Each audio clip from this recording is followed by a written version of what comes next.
Nakapagluto na naman nga ulit ako ng binagol gamit nga po pala ang laman nitong talyan. Ito kasi mga idol yung original na ginagamit sa paggawa ng binagol. Bago nga pala tayo makagawa ng binagol mga idol ay nagpunta nga pala kami kahapon sa tabing dagat. Sa unang tingin mo pa lang sa kanya mga idol ay hindi mo akalaing ito pala ay ginagamit sa paggawa ng binagol. Medyo hawig nga lang ito mga idol sa badyang na Makati na iniiwasan nga po ng mga tao. Magandang hapon mga idol. So andito tayo ngayon sa tabing dagat.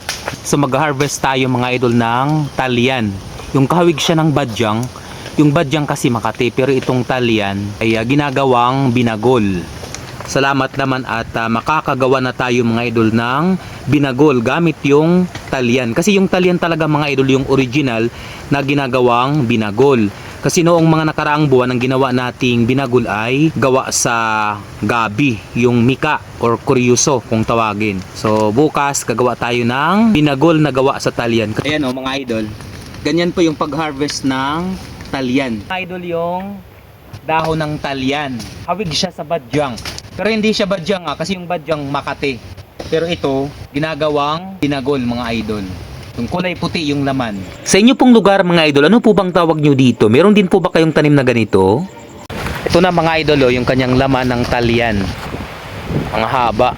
Ang una nga po pala nating gagawin mga idol ay lilinisan nga po pala natin itong mga bao para mas maging malinis naman kahit papaano. Gumamit pa nga ako dito mga idol ng steel wool para mas maging malinis talaga. Medyo nakakapagod nga lang ng konti mga idol pero kinaya ko naman. Ito kasi mga idol yung nakakapagod na part yung paglilinis ng bao kasi inisa-isa ko talaga. Pagkatapos mahugasan ng maayos mga idol ay papatuloy natin dito sa bilao. Bago nga pala tayo makapagadgad mga idol ay babalatan muna natin ng maayos itong talyan. Medyo matrabaho nga lang ito mga idol kaya kailangan talaga ay meron kang katuwang. Katulad kasi sa akin kanina mga idol halos ako lang talaga yung gumawa. Pero salamat talaga sa Diyos at nakayanan ko naman. Bali yung unang sangkap nga pala na ilalagay natin mga idol ay itong margarine. Sunod ay itong malagkit na bigas at saka itong gata. At syempre para mas lalong maging masarap ay ilalagay na nga natin itong condensed milk. Hindi ko na tinipid kaya naman isang lata na nga yung ibinuhos natin. Naglagay rin pala tayo dito ng kunting asukal para mas maging matamis nga. Pinaghalo-halo ko nga muna itong mga idol bago natin lagyan ng vanilla. Ito rin kasi mga idol yung sekreto natin para mas maging mabango. At dahil sa magbabalot na nga tayo mga idol kaya naman isa-isa ko na ngang nilaig itong dahon ng saging. Pagkatapos mga idol ay gagawa na nga pala tayo ng ipapalaman sa binagol. Gawa lang naman ito mga idol sa gata at saka sa asukal. At syempre naglagay nga po pala ako dito ng vanilla para mas maging mabango.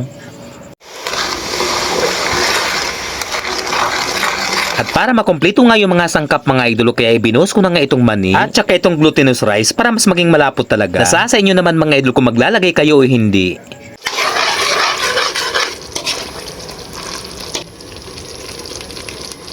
At sa wakas ay nakumpleto na nga mga idol yung mga gagamitin natin. Bago nga pala natin lagyan ng ginadgad na talyan itong bao ay itong dahon muna yung mauuna. Ito kasi mga idol yung po-protection sa bao kapag may butas. At syempre mga idol para mas maging presentable naman, pagkatapos natin malagyan ng palaman sa gitna ay tatakpan na nga natin ito ng ginadgad na talyan. O diba mga idol ang pagkadali lang namang gawin. Basta sundan mo lang talaga mga idol yung pamamaraan nito. Siguradong matututo ka talaga. Kaya salamat talaga Papa God dahil natapos na rin ako sa pagbabalot. Medyo matagal nga lang yung pagluluto nito mga idol kasi aabot nga ito ng ilang oras. Mga 3 to 4 hours mga idol kapag hindi naman masyadong marami. Kasi kapag marami talaga mga idol ay lampas pa sa 4 na oras yung pagluluto nito. At ito na nga mga idol yung kaabang-abang talaga yung tikiman time. Grabe mga idol napakabango nga talaga nito. Iba pa rin talaga ang lasa kapag talyan yung ginamit mo. Hanggang dito na lamang po mga idol yung video natin. Marami pong salamat sa panonood. Sa mga kababayan kong waray dako nga salamat sa inyong suporta mga idol. At syempre sa mga followers natin sa iba't ibang dako ng Pilipinas. Maraming salamat po ulit sa inyo mga idol. At kung naibigan nyo po yung ating content ngayong hapon mga idol, paki-like and share na lamang po. Bukas ulit, salamat!